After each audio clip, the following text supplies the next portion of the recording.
సర్వ కృపానిధియగు దేవుని అతి పరిశుద్ధ నామంలో క్రీస్తు యేసునందు ప్రియులైన సహోదర సహోదరులకు శుభాలు వందనాలు తెలియచేస్తూ ఈ 3 దినాల సంఘ క్షేమాభివృద్ధి కూడికల్లో రెండవ రాత్రి ప్రభు మనకు అనుగ్రహించిన ఈ దివ్యమైన తన సన్నిధిని బట్టి నేను దేవునికి స్తోత్రాలు చెల్లిస్తూ మీతో కలిసి ఈ 2 దినాలు ఆయన సన్నిధిని ఈ మంచి సహవాసం కలిగి ఉండడానికి ప్రభు చూపిన కృపకై ప్రభుకి స్తోత్రాలు చెల్లించి ఆహ్వానించిన దేవుని దాసులు చౌడయ్య గారికి, దేవుని సేవకుడు సోదరుడు జాషువా గారికి, వారి కుటుంబానికి, సంఘమైన మీ అందరికీ నా హృదయపూర్వకమైన వందనాలు. నోటుతో చెప్పరా? తెలుగు వాళ్ళకి తీసుకోవడం వస్తుందట, ఇవ్వడం రాదంట. తెలుగు వాళ్ళమేగా, మంచిది. మరి దేవుని సన్నిధిని, వాక్యాన్ని ప్రేమించి ఎక్కడెక్కడ నుంచో మరి దేవుని సేవకులు అనేకులు ఈ స్థలానికి రావడం చాలా ఆశీర్వాదకరం అనిపిస్తుంది. దైవ సేవలందరికీ నేను వందనాలు చెల్లిస్తూ ఉన్నాను. మిమ్మల్ని చూడడం సంతోషం. మరి రేపు రాత్రి కూడా ఈ సంఘ క్షేమాభివృద్ధి కూడిక ఉండగా ప్రభు సన్నిధికి వచ్చి వాక్యం చేత మీరు దీవించబడాలి అని మనసారా కోరుతూ ఈ రాత్రి నా పనిని ముగించి నేను తిరిగి ప్రయాణం చేసి వెళ్ళాలి. మరి నా ముందున్న కొన్ని సవాలులు, పరిస్థితులను ఎదుర్కొని చేయాల్సిన పనులు చాలా ఉన్నాయి. నా ప్రయాణం కొరకు, పరిచర్య కొరకు దయించి ప్రార్థన చేయాలని కోరుతా ఉన్నాను. మంచిది. ఈ 2వ రాత్రి మరొక పుస్తకంలో నుంచి ఒక 5 వచనాలు చదువుకుని సంఘ క్షేమాభివృద్ధి కొరకై మరి యొక్క 5 సూత్రాలను నేర్చుకోవడానికి ప్రయత్నం చేద్దాం. రాత్రి ఒక 5 సంగతులు మీతో చెప్పాను. మనమందరము ఆధ్యాత్మికంగా అభివృద్ధి చెందు నిమిత్తం మనకు కావలసింది అసంతృప్తి. ఏంటమ్మా? అసంతృప్తి. రెండవదిగా మనకు ఉండవలసింది ధ్యాస. మూడవదిగా మనకు ఉండవలసింది మార్గం. నాలుగవదిగా మనకు ఉండవలసింది దృఢ నిశ్చయం. 5వదిగా మనకు ఉండవలసింది క్రమశిక్షణ. ఈ 5 సంగతులు వివరించడానికి రాత్రి సుమారు 2 గంటల సమయం తీసుకోవలసి వచ్చింది. మీరు చాలా శ్రద్ధగా వింటున్నారు. మరి చౌడయ్య గారు, జాషువా గారు మిమ్మల్ని వాక్యం ప్రేమించే వాళ్ళగా తయారు చేశారు అని అనిపిస్తూ ఉంది. మీరు శ్రద్ధగానే వింటున్నారు. మరి మధ్యలో ఎవరు నిలవద్దు, నడవద్దు అని చెప్తుంటే మరేమి నడిచి మరి నిలబడినట్టుగా నాకేం కనబడలేదు మీరు. కానీ ముందు జాగ్రత్తగా చెప్పినట్లుగా మధ్యలో నిలవకండి, మధ్యలో నడవకండి అని కొన్ని సూచనలు కూడా దేవుని సేవకులు ఇచ్చారు. మీరంతా చాలా క్రమశిక్షణ కలిగిన క్రైస్తవులు అనిపిస్తూ ఉన్నారు. చాలా సంతోషం. ప్రభు నామంలో మిమ్మల్ని అభినందిస్తున్నాను. మీ అందరికీ చప్పట్లు కొట్టాలని ఉంది. అమ్మా, నాకు కొట్టాలని ఉంది. మీరు కొట్టేసుకుంటున్నారేంటి? సరేలేండి, నేను ఒక్కడిని కొడితే చాలా తక్కువ శబ్దం వస్తుంది. మీకు మీరే చప్పట్లు కొట్టుకోండి, ఒకసారి అభినందించుకుంటా. ఓకే ఓకే, చెప్పకుండానే ముందు కొట్టేసుకున్నారు కనుక మీకే వదిలేసా. మంచిది. బైబిల్లోంచి ఒక 5 వచనాలు మనం చదువుదాం. హెబ్రీయులకు వ్రాయబడిన పత్రిక 13వ అధ్యాయం 12 నుంచి 16 వచనాలు మనం చదువుదాం. నేను ఒక వచనం చదువుతాను, దయించి మీరు ఒక వచనం చదవండి. హెబ్రీలకు రాసిన పత్రిక 13వ అధ్యాయం 12వ వచనం నుండి 16వ వచనం వరకు. 12వ వచనం, కావున యేసు కూడా తన స్వరక్తము చేత ప్రజలను పరిశుద్ధపరచుటకై గవిని వెలుపట శ్రమ పొందెను.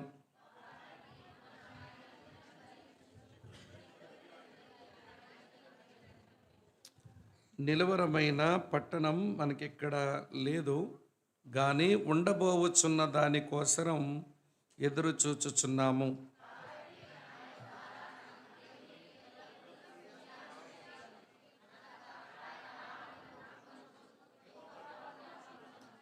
పదహారవ వచనం అందరం కలిసి చదువుదాం. ఉపకారమును ధర్మమును చెయ్య మరిచిపోకుడి, అట్టి యాగములు దేవునికి ఇష్టమైనవి. ప్రభు మన కొరకు ఈ వచనాలు ఆశీర్వదించి అనుగ్రహించునుగాక. ఆమేన్. ప్రార్థన చేద్దాం. తల వంచండి, కళ్ళు మూసుకునండి, ప్రార్థన చేసుకుందాం.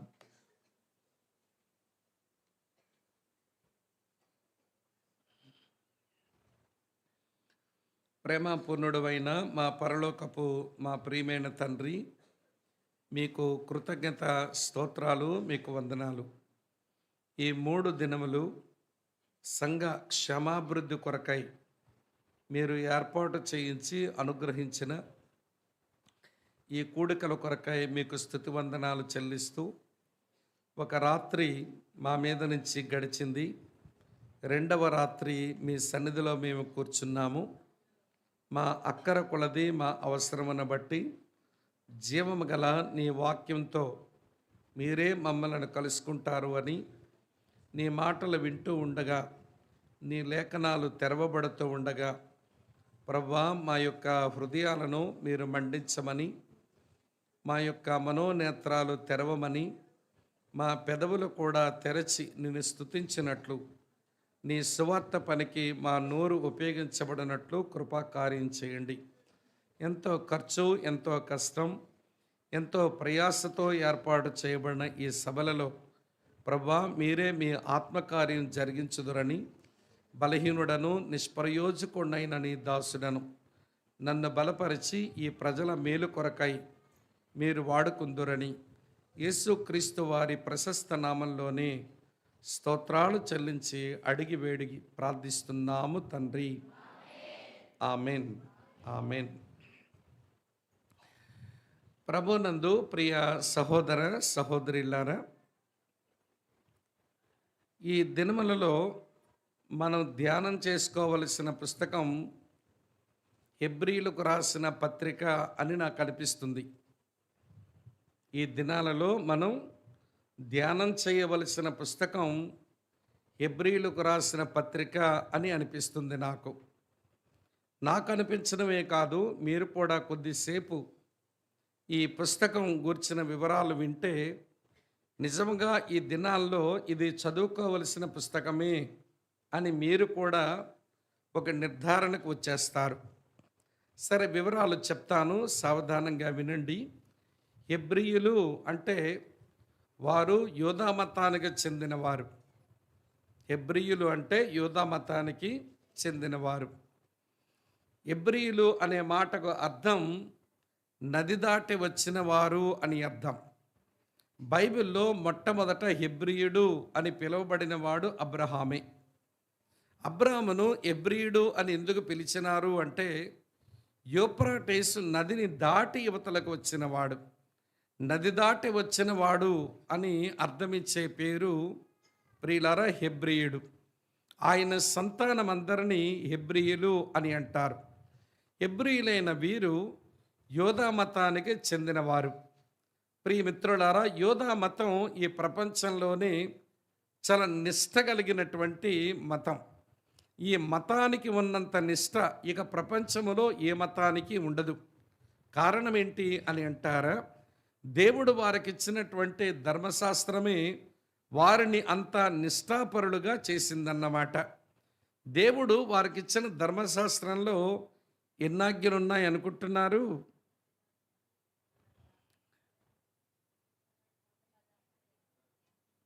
దేవుడు వారికి ఇచ్చిన ధర్మశాస్త్రంలో ఎన్ని ఆజ్ఞలు ఉన్నాయని మీకు అనిపిస్తుంది?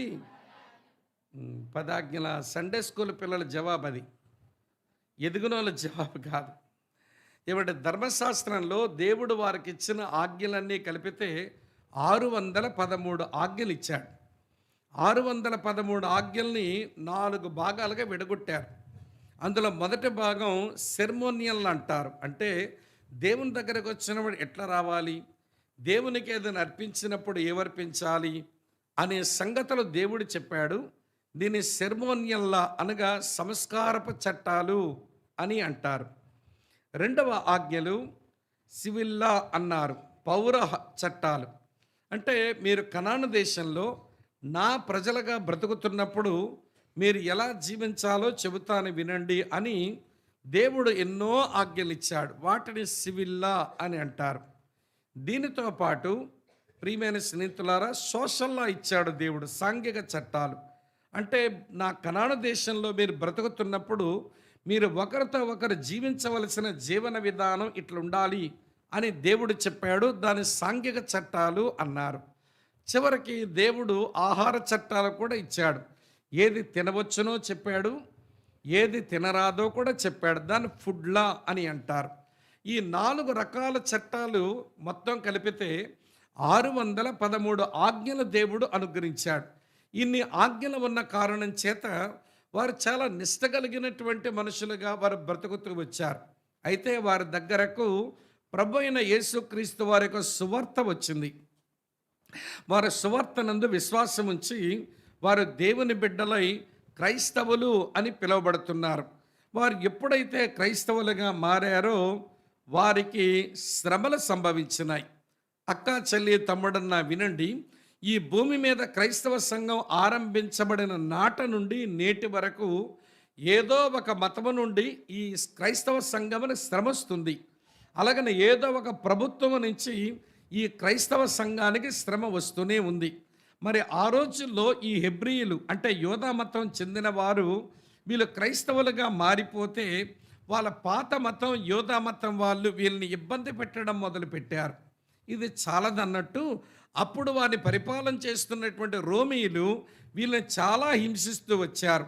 ఒకవైపు రాజకీయపు హింస, మరోవైపు మతపరమైన హింస, ఈ రెండిటి మధ్య క్రైస్తవ సంఘం అది నలిగిపోతూ వచ్చింది. ఆ రోజున ఒక మతం, ఈ రోజుల్లో మరో మతం. ఆ రోజున రోమా ప్రభుత్వం, ఈరోజు మరో ప్రభుత్వం.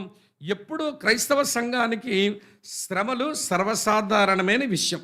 సరే, హెబ్రీయులందరూ వారు క్రైస్తవులైన పిమ్మట వారు శ్రమలు అనుభవించవలసి వచ్చినప్పుడు ప్రియులారా, వారికి వచ్చినవన్నీ మనం గమనిస్తే మనకి ఈ రోజున వచ్చినవి ఒక పైసా వాట కూడా కష్టాలు రాలేదేమో అని చెప్పాల్సి ఉంటుంది.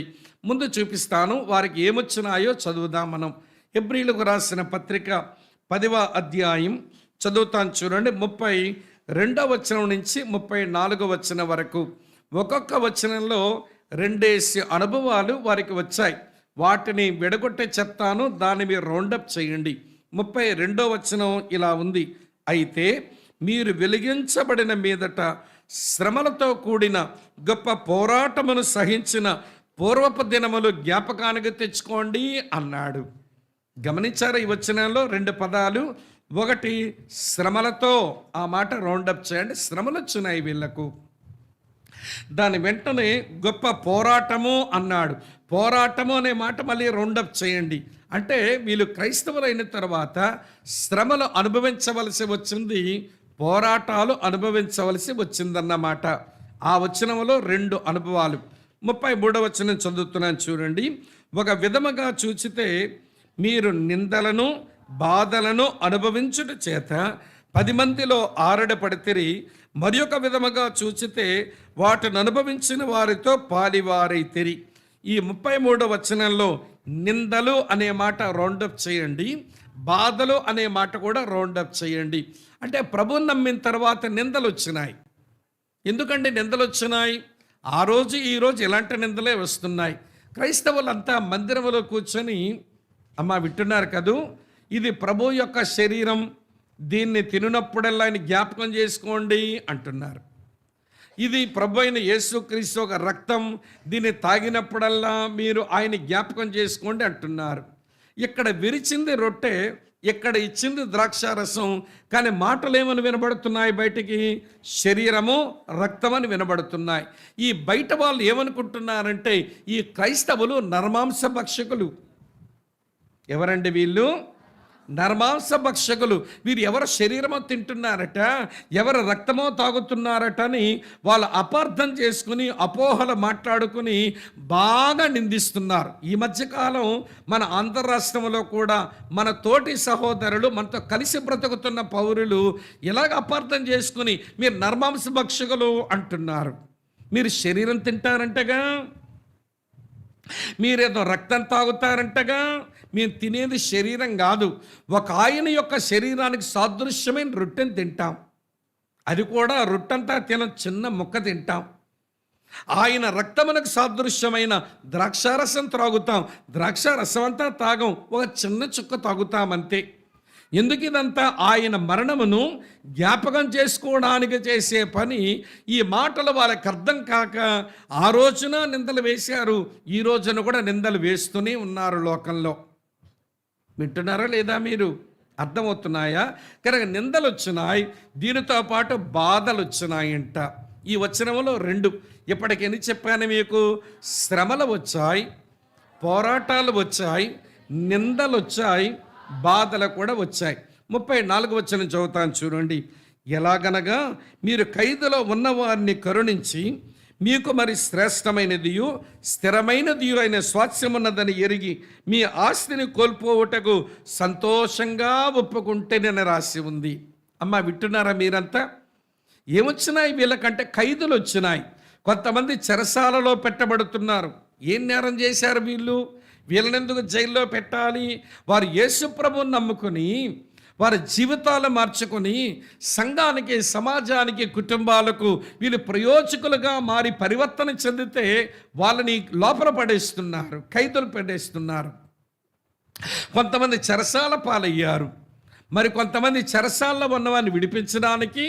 అలాగనే వీళ్ళు ఇళ్ళల మీద వాళ్ళు పడి లూటీలు చేస్తుంటే వీళ్ళు ఆస్తులు కూడా కోల్పోతున్నారు. చూసారా? 34 వచనంలో ఏమొచ్చింది? చెరసాల అనుభవాలు వచ్చినాయి, ఆస్తులు కోల్పోయి అనుభవాలు వచ్చాయి.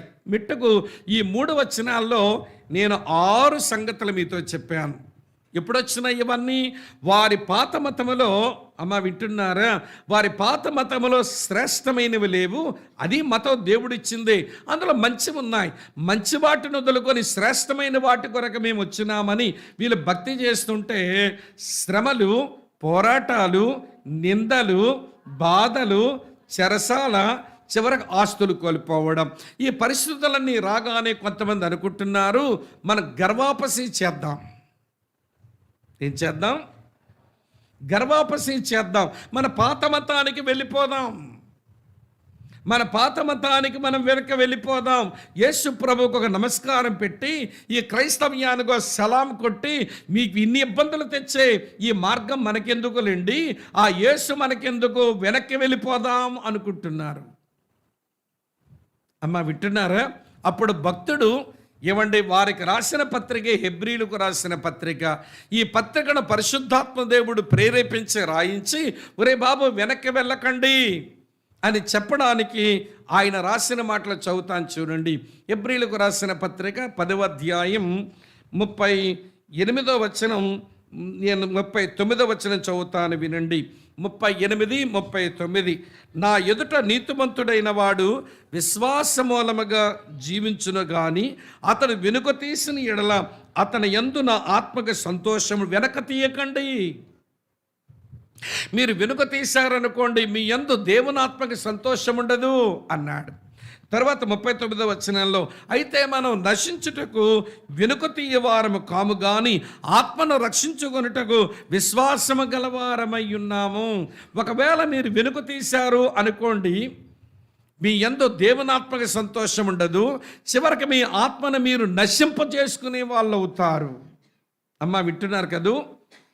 అందుకనే భక్తుడు వారికి 13 అధ్యాయాల పుస్తకం రాసి మీ పాత మతములో మంచి ఉన్నాయి, నేనే కాదని చెప్పడం లేదు, కానీ యేసుక్రీస్తులోనికి మీరు వచ్చిన తర్వాత మీరు మరో మతములోనికి రాలేదు, ఒక మార్గములోనికి మీరు వచ్చారు. వింటున్నారా లేదా? మతానికి మార్గానికి ఉన్న వ్యత్యాసం మీకు తెలుసా? ఏంటి అలా చూస్తున్నారు? మతానికి మార్గానికి మధ్య ఉన్న వ్యత్యాసం తెలుసా? చెప్తాను వినండి. ఇది తెలియకపోతే క్రైస్తవ్యంలో ఉండడం మీకు సరిగా రాదు. కనుక కొంచెం ఈ మాటలు చెప్పి ముందుకెళ్తాను నేను. మతానికి మార్గానికి ఉన్న వ్యత్యాసం ఏంటనంటే, మతం ఏ మతం అన్నా కానివ్వండి, అదేం చెప్తుందంటే, హే మనుషులారా, దేవుడు ఎందులో దొరికితే అందులో వెతుక్కోండిరా అంటుంది. దేవుడు ఎందులో దొరుకుతాడు అని మీకు అనిపిస్తే అందులో వెతుక్కోండి. ఎందులో దొరుకుతాడని మీకు అనిపించింది వెతుక్కోండి మీరే అంటుంది మతం. కానీ మార్గం అంటుంది, హే మనుషులారా, మీరు దేవుని వెతకలేరరా, దేవుడే మిమ్మల్ని వెతుక్కుంటూ వచ్చాడు అని చెప్పేది మార్గం. మతమేమో మనిషిని దేవుడిని వెతకమంటుంది, మార్గమేమో దేవుడు నిన్ను వెతుక్కుంటూ వచ్చాడని చెప్తుంది.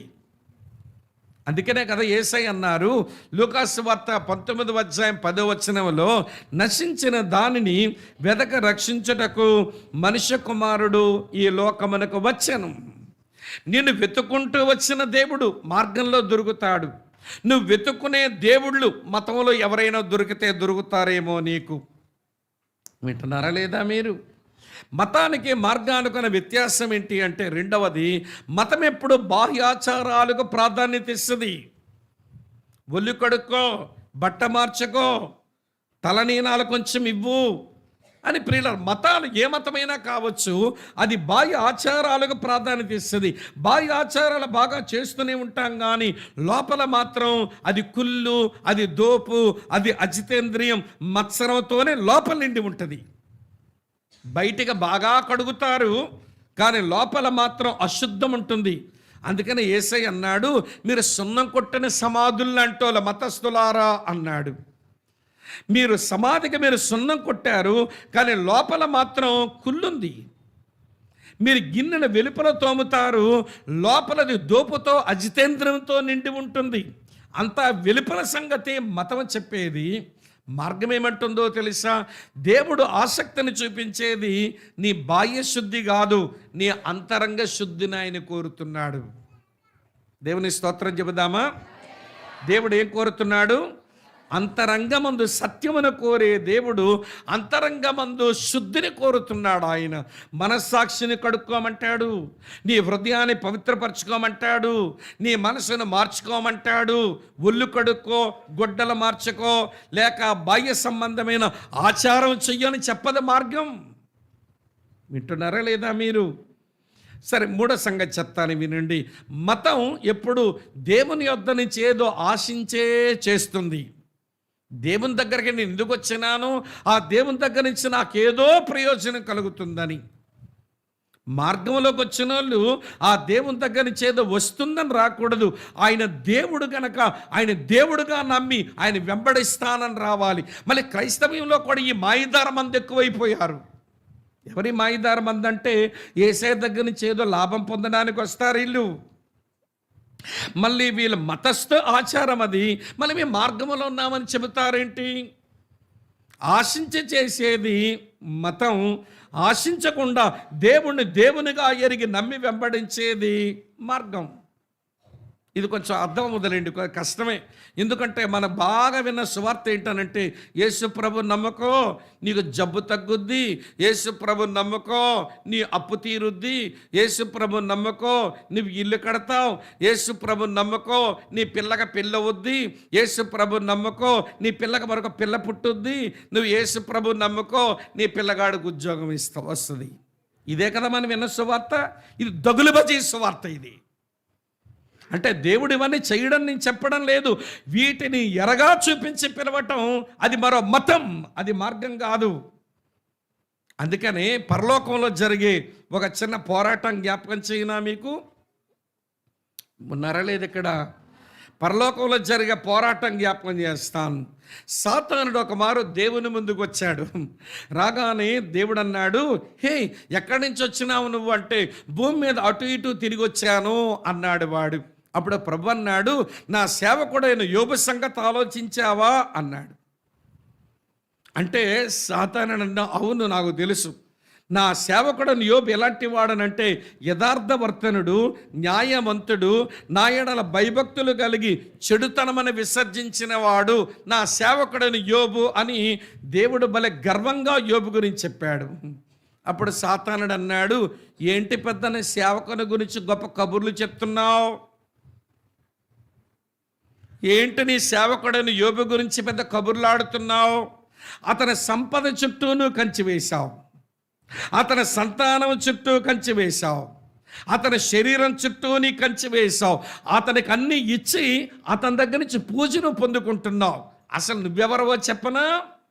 సాతాను మాటల లోపలన భావం ఏంటో తెలుసా? ఓ దేవుడా, నువ్వెవరవో చెప్పనా? నువ్వు లంచమిచ్చి పూజను కొనుక్కుని నువ్వు ఒక లంచగొండి దేవుడు. ఎవరో నువ్వు? ఆశీర్వాదాలు మనుషులకి ఇచ్చి, దీవెనల మనుషులకి ఇచ్చి, వారి యొద్ద నుంచి పూజ కొనుక్కొని నువ్వు ఒక లంచగొండి దేవుడు. నువ్వు పెద్ద దేవుడు, అతన్ని పెద్ద సేవకుడు అని సాతానుడు అనగానే, లేదు లేదు లేదు, నా సేవకుడు నిజముగా నా సేవకుడే అని అంటే, నువ్వు వేసిన కంచెలన్నీ తీసేయి చూద్దాం, నాకు ఆ శ్రమ పెట్టడానికి అవకాశం ఇవ్వు. ఇదే యోబు నీ ముఖం మీద ఇవ్వండి, నిన్ను ద్వేషించి నేను వెనక వెళ్ళిపోతాడు, దూషించమని నిన్ను వదిలి వెళ్ళిపోతాడు. దేవుడు ఇరుకున పడ్డాడు. వింటున్నారా లేదా? నేను లంచమిచ్చి పూజను కొనుక్కునే దేవుడినా? నేను లంచాలిచ్చి నేను ఆరాధన కొనుక్కునే దేవుడినా? నా సేవకుడని యోబు నేనేంటో ఎరిగి నన్ను ఆరాధిస్తున్నాడు కానీ నేను ఇచ్చిన దాన్ని బట్టి ఆరాధిస్తున్నాడు అని అంటాడేంటి వీడు? సరే, కంచె తొలగిస్తాను, తేల్చుకో అన్నాడు. దేవుడు కంచె తొలగించగా ముందు సంపదలు పోయినాయి, తర్వాత ఏం పోయింది? సంతానం పోయింది, ఇక శరీరమే మిగిలింది. మళ్ళీ వచ్చి దేవుని ముందు నిలబడగా అప్పటికే యోబు అన్నమాట, యెహోవా ఇచ్చెను, యెహోవా తీసుకొనెను, ఆయన నామమునకే స్తుతి కలుగునగాక. స్తోత్రం చెబుదామా? ఇప్పుడు చెప్పండి, దేవుడు గెలిచాడా, సాతాను గెలిచాడా? యోబు ఎవరిని గెలిపించాడు? దేవుడిని గెలిపించాడు. మరి నువ్వెవరిని గెలిపిస్తావు? ఏం దేవుడు, ఎందుకు నమ్మాను, ఏమిచ్చాడు, ఏం బాగున్నాను. ఊసురోమని దుంపముఖం వేసుకుని కూర్చుంటారండి. దుంపముఖం క్రైస్తవులు, వీళ్ళు దుంప తెగ. ఎంతసేపు దేవుడి వల్ల మాకేమొచ్చిందండి, దేవుడు మాకేం చేశాడండి? దేవుడు ఏదో ఇస్తే నువ్వు ఆరాధిస్తే సైతాను గెలుస్తున్నాడు. దేవుడు ఇచ్చినా ఇవ్వకపోయినా నా ఆరాధ్య దైవం ఆయనే అని ఆరాధిస్తే దేవుణ్ణి గెలిపించిన వాళ్ళం అవుతాం. ఇలా చెప్తానేమనుకోకండి. మీ గుంటూరు కలెక్టర్ గారు మీకు రేషన్ కార్డు ఇచ్చారు కాబట్టి కలెక్టర్ గారు, మీకు రేషన్ కార్డు ఇవ్వలేదు కాబట్టి మన తక్కెలపాడుకి కలెక్టర్ గారు వచ్చి, ఏం కలెక్టర్ పోయ్ నాకు రేషన్ కార్డు ఇవ్వలేకపోయావు అని చూడండి, మిమ్మల్ని మామ ఇంట్లో పెట్టి గజ్జెల్లా కట్టించేస్తాడు. అతను రేషన్ కార్డు ఇచ్చినా కలెక్టరే, ఇవ్వకపోయినా కలెక్టర్. ఈ చిన్న లాజిక్ మిస్ అయ్యారేంటండి క్రైస్తవులు? దేవుడు నీకు మేలు చేసినా దేవుడే, నీకు మేలు చేయకపోయినా దేవుడే. ఇస్తే భక్తి చేయటం, దేవుడిని లంచగుండోడిని చేయటం. వింటున్నారా? అది మతస్థులు చేస్తారు, మార్గస్థులు చేయరు. మతములో ఉన్నవారు దేవుని యొద్ద నుంచి ఏదో ఆశించి భక్తి చేస్తారు. మార్గములు ఉన్నవారు మేమేమి దేవుని యొద్ద నుంచి ఆశించమండి, ఇచ్చినా సంతోషమే, చెప్పండి, ఇవ్వకపోయినా సంతోషమే, మేము మార్గమందున్న వారం అన్నట్టు బ్రతుకుతారు మార్గస్థులు. తేడా అర్థమైందిగా? ఏమంటే మతం దేవుని వెతుక్కోమంటుంది, మార్గం దేవుడు నిన్ను వెతుక్కుంటూ వచ్చాడని చెప్తుంది. మతం బాహ్యాచారాలకు ప్రాధాన్యత ఇస్తుంది, మార్గం అంతరంగమందు సత్యాన్ని కోరుతుంది. మతం ఆశించి భక్తి చేయిస్తుంది, మార్గం దేవుణ్ణి నమ్మి భక్తి చేయిస్తుంది. ఎంత వ్యత్యాసం అండి! నేను కొంతమంది క్రైస్తవులు, ప్రియులారా మేము మతం చెప్పడానికి రాలేదు, మార్గం చెప్పడానికి వచ్చామంటే మళ్ళీ ఆశలు చూపిస్తారు. యేసయ్యను నమ్ముకో పిల్ల పుట్టుద్ది, యేసయ్యను నమ్ముకో నీ ముక్కు సీముడు తగ్గుద్ది, యేసు ప్రభు నమ్ముకో గుచ్చుకున్న ముళ్ళు వచ్చేస్తుంది. ఈ చెత్త చెప్తారేంటండి? మళ్ళీ ఆశలు చూపిస్తారంటే మనుషులకు. అమ్మా వింటున్నారా? ఆశలు చూపించి చేయించే భక్తి అది మతం. దేవుణ్ణి దేవునిగా చూపించి నమ్మి భక్తి చేయించేది మార్గం. అందుకని మతములోంచి మార్గములోకి వచ్చిన వాళ్ళకి చూస్తే మతస్థులకి కోపం వస్తుంది. రాదా అండి? పౌలెందుకు సంఘాన్ని హింసించాడు? పౌలెందుకు సంఘములో ఉన్న పరిశుద్ధులు ఈడ్చుకుని వెళ్ళిపోయాడు? పౌలెందుకు సంఘములో ఉన్న వారిని చంపుదామని ఒక దృఢ సంకల్పంతో బ్రతికాడు? ప్రభు దర్శించకమునుపంటే మతములలో నిలిపోయారు. మతస్థులకి ఎప్పుడు ఇదే ఒళ్ళుమంట. ఆ రోజు నుంచి ఈ రోజు వరకు ఏ మతమైనా మతములున్న వారు మార్గములోకి వెళ్ళి మతాచారాలు వదులుకొని ఆత్మీయత నేర్చుకునే వాళ్ళంటే ఆ ఏ మతముకైనా ఒళ్ళు మండుద్ది. కనుక ప్రియులారా, వీళ్ళకి ఒళ్ళు మండింది.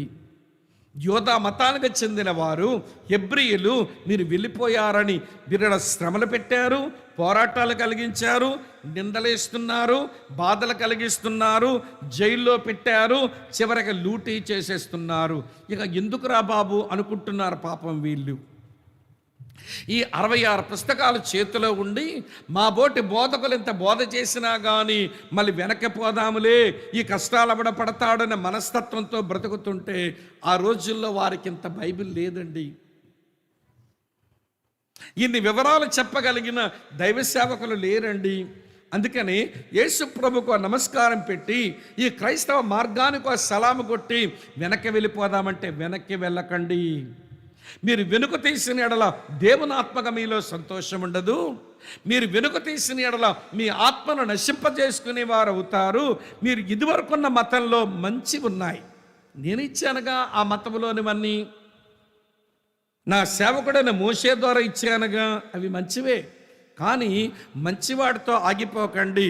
శ్రేష్టమైనవి నా కుమారుడైన యేసుక్రీస్తునందు మార్గములో మీకున్నాయి. ఈ శ్రేష్టమైన విషయాలు చెప్పడానికి 13 అధ్యాయాలు రాయించాడు దేవుడు. మీకు ఓపిక ఉంటే రాసుకోగలిగితే 13 అధ్యాయాల్లో 13 శ్రేష్టమైనవి రాశాడు భక్తుడు. వింటున్నారా లేదా? వరుసగా నెంబర్ వేసేసుకోండి, 13 అంకెలు. మొదటి అధ్యాయంలో మీకు శ్రేష్టమైన వ్యక్తి దొరికాడు. ఆయనే ప్రభు అయిన యేసుక్రీస్తు.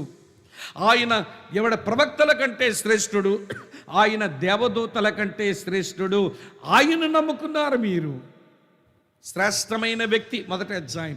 రెండవ అధ్యాయం దగ్గరికి వచ్చేసరికి మీరు శ్రేష్టమైన రక్షణ పొందారు. ఇంత గొప్ప రక్షణను నిర్లక్ష్యం చేస్తే ఎలాగో తప్పించుకుంటాం అని రాశాడు రెండవ అధ్యాయంలో. అమ్మా వింటున్నారా మీరంతా? మూడవ అధ్యాయం దగ్గరికి వచ్చేసరికి ఇందువలన పరలోక సంబంధమైన పిలుపుతో పాలు పొందిన పరిశుద్ధ సహోదరులారా అని రాశాడు. మీ పిలుపు శ్రేష్టమైన పిలుపు, మీరు పరలోక సంబంధమైన పిలుపుతో పిలువబడ్డారు అని రాశాడు మూడవ అధ్యాయం. 4వ అధ్యాయంలో మీకు శ్రేష్టమైన విశ్రాంతి ఉంది. మోషే వలన వారేం విశ్రాంతిలోకి రాలా, యెహోషువ వలన విశ్రాంతిలోకి వచ్చినా అది శాశ్వతం కాలేదు. కానీ యేసుక్రీస్తునందు మీకు శ్రేష్టమైన విశ్రాంతి ఉంది అని 4వ అధ్యాయంలో రాశాడు. 5వ అధ్యాయంలో మీరు శ్రేష్టమైన యాజకత్వానికి వచ్చినారు మీరు అని రాశాడు. 6వ అధ్యాయంలో మీరు శ్రేష్టమైన గురి కొరకు మీరు వచ్చారు అని శ్రేష్టమైన గురిని గురించి రాశాడు. 7వ అధ్యాయంలో మీకు శ్రేష్ఠుడైన గొప్ప ప్రధాన యాజకుడైన యేసు ఉన్నాడు అని 7వ అధ్యాయంలో రాశాడు. తరువాత అధ్యాయంలో అమ్మ వింటున్నారా, మీరు శ్రేష్టమైన నిబంధనకు వచ్చినారు. మీరు వచ్చిన నిబంధన క్రొత్త నిబంధన, ఇది శ్రేష్టమైన నిబంధన, ఆయన రక్తముతో ఆయన స్థాపించిన నిబంధన 8వ అధ్యాయంలో రాశాడు. 9వ అధ్యాయంలో మీరు శ్రేష్టమైన గుడారముకు ఆరాధించడానికి వచ్చారు. మీది పాత గుడారం కాదు. పాత గుడారం మనుషుల చేతులతో చేయబడింది, ఈ ప్రకృతి సంబంధమైన వస్తువులతో చేయబడింది. కానీ మీరు ఇప్పుడు పరలోక గుడారానికి పిలువబడ్డారు అని 9వ అధ్యాయంలో రాసి 10వ అధ్యాయంలో శ్రేష్టమైన బలి దగ్గరకు మీరు వచ్చారు. మీరు బలిచ్చింది ఒక గొర్రెను కాదు, ఒక మేకను కాదు, ఒక కోడిదూడన కాదు. మీ పాప శాపాల కొరకు మరణించింది దేవుని కుమారుడు, పరిశుద్ధుడైన యవ్వనస్తుడైన ఆయన రక్తమే కార్చినాడు. కనుక శ్రేష్టమైన బలికి మీరు వచ్చిన వాళ్ళు. 10వ అధ్యాయం వింటున్నారా లేదా? 11వ అధ్యాయంలో మీరు శ్రేష్టమైన విశ్వాసానికి మీరు వచ్చారు. ఇదిగో ఈ విశ్వాస వీరుల జాబితా చదువుకోండి, ఎవరిలోనైనా శ్రేష్టమైన విశ్వాసమే కనబడుతుంది అన్నాడు.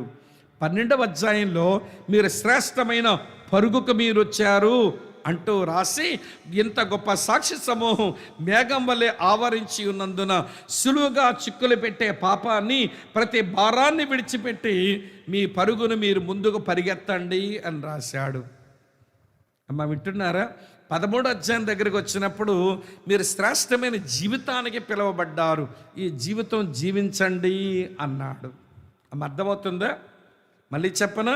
1వ అధ్యాయం శ్రేష్టమైన వ్యక్తి, 2వ అధ్యాయం శ్రేష్టమైన రక్షణ, 3వ అధ్యాయం శ్రేష్టమైన పిలుపు, 4వ అధ్యాయం శ్రేష్టమైన విశ్రాంతి, 5వ అధ్యాయం శ్రేష్టమైన యాజకత్వం, 6వ అధ్యాయం శ్రేష్టమైన గురి, 7వ అధ్యాయం శ్రేష్టమైన ప్రధాన యాజకుడు, 8వ అధ్యాయం శ్రేష్టమైన నిబంధన, 9వ అధ్యాయం శ్రేష్టమైన గుడారం, 10వ అధ్యాయం శ్రేష్టమైన బలి అర్పణ, 11వ అధ్యాయం శ్రేష్టమైన విశ్వాసం, 12వ అధ్యాయం శ్రేష్టమైన పరుగు, 13వ అధ్యాయం శ్రేష్టమైన జీవితం. అర్థమైందో వ్యర్థమైందో? మరి ఇన్ని శ్రేష్టమైన ఉంటే మరి చదవరే? మరి ఇన్ని శ్రేష్టమైనవి మనకుంటే యేసుక్రీస్తులో, అవి తెలుసుకోవడానికి ప్రయత్నం చేయకపోవడం ఏంటండి? నాకు తెలియక అడుగుతాను. కనుక ప్రియ సోదరి స్నేహితులారా, సంగమగా మనం క్షేమాభివృద్ధి నందు నిమిత్తం శ్రేష్టమైన జీవితానికి పిలువబడితే కనుక శ్రేష్టమైన జీవితం ఎలా జీవించి ఆధ్యాత్మిక అభివృద్ధిని, సంఘ క్షేమాభివృద్ధిని పొందవచ్చునో నేను 13వ అధ్యాయంలో 12 నుంచి 16 చదివించాను. ఈ 5 వచనాలలో ఎవరి శ్రేష్టమైన జీవితం జీవిస్తూ మన సంగమగా ఆధ్యాత్మిక అభివృద్ధి పొందడానికి మరొక 5 సూత్రాలు ఈ రాత్రి చెప్పి నా సందేశాన్ని నేను ముగిస్తాను. రండి. నెంబర్ 1, మొట్టమొదటి మాట, హెబ్రీలకు రాసిన పత్రిక 13వ అధ్యాయం. హెబ్రీలకు రాసిన పత్రిక 13వ అధ్యాయం చదువుతున్నాను చూడండి ప్రియులారా. ఇలా రాసి ఉంది 12వ వచనం. హెబ్రీలకు రాసిన పత్రిక 13వ అధ్యాయం 12వ వచనం. కావున అమ్మ నేనే చదువుకుంటాను ఆ వచనాలు, మీరు చదివారు అనుకోండి రేస్ కుక్కలు కొట్టుకున్నట్టుంటాయి. మళ్ళీ ఎందుకు, నేనే స్పష్టంగా చదువుతున్నానుగా, అర్థం అవట్లేదా నేను చదవటం? నేనే చదువుకుంటా, వినండి. మైకొన్న చెల్లి చదివితే పర్లేదు, ఒకరు స్వరం వినబడితే ఇబ్బంది లేదు. కానీ ఎవడు 2-3 ఒకేసారి చదివారు అనుకోండి సంతగులులా ఉంటుంది, ఎవడి ఇరిటేషన్ వస్తుంది వినే వాళ్ళకు. కనుక నేనే చదువుతాను, సావధానంగా వినండి. 13వ అధ్యాయం 12వ వచనం. కావున యేసు కూడా తన స్వరక్తము చేత ప్రజలను పరిశుద్ధపరచుటకై గవిని వెలుపట శ్రమ పొందెను. కాబట్టి మనము ఆయన నిందను భరించుచు శిబిరం వెలుపలికి ఆయన యుద్ధకు వెళ్ళుదాము. అక్కా చెల్లి తమ్ముడన్నా వినండి, ఈ 2 వచనాల్లో మీరు శ్రేష్టమైన జీవితం జీవించి మీరు సంఘ క్షేమాభివృద్ధి పొందాలి అంటే మొదటి సూత్రం, మీరు ప్రత్యేకంగా జీవించండి. ఏంటమ్మా? ఏమిటి ప్రత్యేకత అంటే మీరు గవిని వెలుపలికి రండి. ఏమిటి ప్రత్యేకత అంటే శిబిరం వెలుపలికి రండి. గవిని వెలుపలికి రండి, శిబిరం వెలుపలికి రండి, మిమ్మల్ని మీరు ప్రత్యేకపరచుకోండి. ఇలా మీతో చెప్పనివ్వండి, ఈ బైబిల్ దేవుడు ఎలాంటి వాడనంటే ఆయన ప్రత్యేకపరచువాడు. The God of Bible is God of separation. Bible దేవుడు ప్రత్యేకపరచు దేవుడు. ఆయన ప్రత్యేకపరచకుండా దేనిని ఆశీర్వదించలేడు. మీకు బాగా అర్థమయ్యేలా చెప్తాను వినండి. పెంతెకోస్తు దినమున పేతురు ప్రసంగం చేస్తూ అపోస్తుల కార్యాలు 2వ అధ్యాయం 40వ వచనంలో అంటాడు. అపోస్తుల కార్యాలు 2వ అధ్యాయం 40వ వచనంలో ఇలా అన్నాడు, ఇంకా అనేకమైన మాటలతో సాక్ష్యమిచ్చి మీరు మూర్ఖులకు ఈ తరమ వారికి వేరై రక్షణ పొందండి అన్నాడు. వేరవ్వాలి దేవుని పిల్లలు. వింటున్నారా మీరంతా? తర్వాత 2వ కొరింథీ పత్రిక 6వ అధ్యాయం 18 నుంచి 20 వచనాలలో ముఖ్యంగా 20 వచనంలో ఇలాగంటాడు, కావున మీరు వారి మధ్య నుంచి బయలువెడలి ప్రత్యేకముగా ఉండండి అన్నాడు. అందుకే అన్నాను, బైబిల్ దేవుడు ప్రత్యేకపరచు దేవుడు. ఆయన ప్రత్యేకపరచకుండా ఆయన ఎవరిని ఆశీర్వదించలేడు. మీకు అర్థమయ్యేలా చెప్తాను, బాగా వినండి. ఆదికాండం 1వ అధ్యాయం 1వ వచనం చదవని క్రైస్తవులు ఎవరుంటారు? జనవరి 1 వచ్చిందిగా, రాత్రి చెప్పేశా. జనవరి 1 రాగానే ఆదికాండం 1వ అధ్యాయం చాలా బాగా చదివేస్తాంగా. మీరు 1వ అధ్యాయం చదివితే 6 రోజుల సృష్టి మీకు కనబడుతుంది. అవునా కాదా? మీరు గమనిస్తే మొదట 3 రోజులు ఒకలాంటి పని చేశాడు, తర్వాత 3 రోజులు మరోలాంటి పనులు చేసినాడు దేవుడు. చెప్తాను వినండి. మొదటి రోజున వెలుగు కలుగునుగాక అని చెప్పి వెలుగు కలిగిన తర్వాత ఆయన వెలుగును చీకటిని వేరు చేసి దానికి పగలు రాత్రి అని పేరు పెట్టాడు. వేరు చేశాడా లేదా? వేరు చేశాడు. చేసిన తర్వాత 4వ రోజున ఆ పగటి నేలుటకు సూర్యుడిని పెట్టాడు, రాత్రి నేలుటకు చంద్ర నక్షత్రాలను పెట్టాడు. మొదటి రోజు వేరు చేశాడు, 4వ రోజు ఆశీర్వదించాడు. అవునా? 2వ రోజు సంగతి చెప్తాను వినండి.